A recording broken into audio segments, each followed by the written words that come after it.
Sir, आज मैं इस सदन में ये मांग रखता हूं कि जैसे इंडियन वोटर के पास राइट टू इलेक्ट है, वैसे ही राइट टू रिकॉल भी होना चाहिए। अगर देश का मतदाता अपने नेताओं को हायर कर सकता है तो वो नेताओं को फायर करने की शक्ति भी उसे मिलनी चाहिए।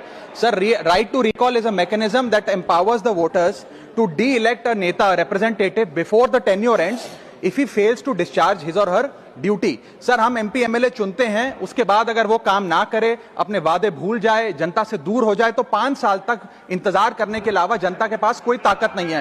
कोई इंटरिम प्रोविजन नहीं, कोई अकाउंटेबिलिटी नहीं, कोई परफॉर्मेंस रिव्यू नहीं, कोई करेक्टिव ऑप्शन नहीं। चुनाव से पहले नेता जनता के पीछे और चुनाव के बाद जनता नेता के पीछे।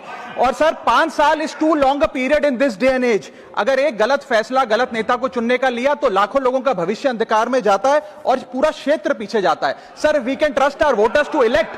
हमें अपने मतदाता पे विश्वास करना चाहिए कि वो अपनी गलती बदल भी सके राइट टू रिकॉल की ताकत से। Sir, let me clarify that right to recall is not a weapon against politicians. It is an insurance policy for democracy.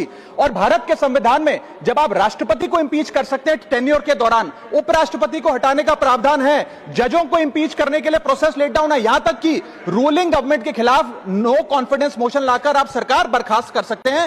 तो एमपी एमएलए अगर आपका नॉन परफॉर्मिंग है तो उसको हटाने के लिए क्यों नहीं राइट टू रिकॉल मतदाता को देना चाहिए। दुनिया की 24 से ज्यादा डेमोक्रेसीज में राइट टू रिकॉल का मैकेनिज्म लागू है, जिसमें यूएस, कनाडा, स्विट्जरलैंड जैसे देश है। मैं आपको उदाहरण देता हूं सर, कैलिफोर्निया में गवर्नर क्रिस डेविस नाम के नेता 2002 में चुने गए। उनके कार्यकाल में मैसिव पावर कट हुए, एनर्जी क्राइसिस हुआ, बजट की मिसमैनेजमेंट और गन शूटिंग की वारदातें हुई। उसके चलते 1.3 मिलियन कंस्टिट्यूएंट्स ने एक पिटीशन साइन करके दी कि इन्हें रिकॉल किया जाए। वहां के चुनाव आयोग ने रिकॉल वोट कराया 7 अक्टूबर 2003 को और 55% मतदाताओं ने वोट किया कि इस नेता को बर्खास्त किया जाए। ग्रे डेविस को हटाया गया और आर्नल्ड श्वार्ज़नेगर को वहां पे गवर्नर बनाया गया। सर, मैं बता दूं कि हिंदुस्तान में भी इसका प्रेसिडेंट है।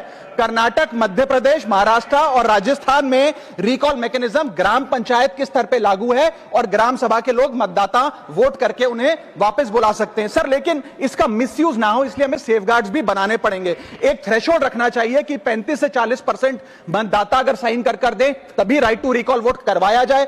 नेता को 18 महीने के लिए परफॉर्मेंस पीरियड देना चाहिए, कूलिंग ऑफ पीरियड, जिसमें उसे ना हटाया जाए। स्पेसिफिक ग्राउंड्स फॉर रिमूवल होने चाहिए ताकि फ्रिवलेस ग्राउंड्स ना हो और रिकॉल कम से कम 50% वोटों के बाद हो। ऐसा होगा तो पार्टियां भी ऐसे लोगों को टिकटें देंगी जो परफॉर्मर्स हो, ना कि नॉन परफॉर्मिंग एसेट, और भारत की डेमोक्रेसी मैच्योर होगी, सिटीजन एम्पावरमेंट बढ़ेगा and recall will give the voter the power to fix that right now. Sir.